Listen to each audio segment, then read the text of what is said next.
In this video, I will show how to enable Windows Installer login on Windows 11.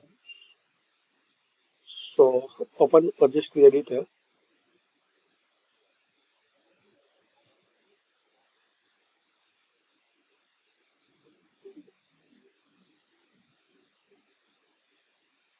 Now here you have to access this path: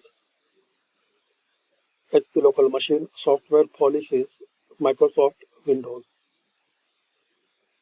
So,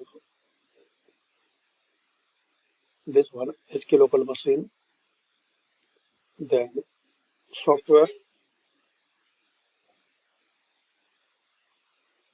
then Policies, this one. So, expand Policies, Microsoft, and here Windows.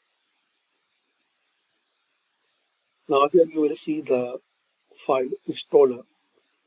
If you don't see here, so right click on Windows, new and key, type installer,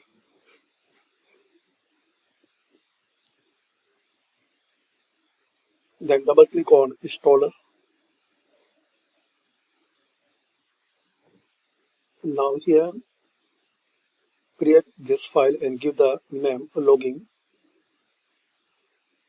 So right click new and string value, give this name login, and now type this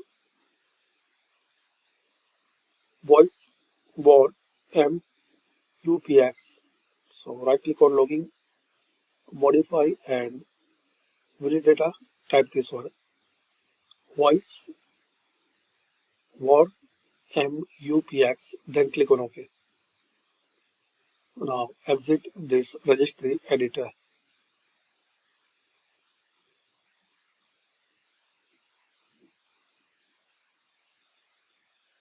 So this is the way, guys, you can enable Windows Installer login on Windows 11.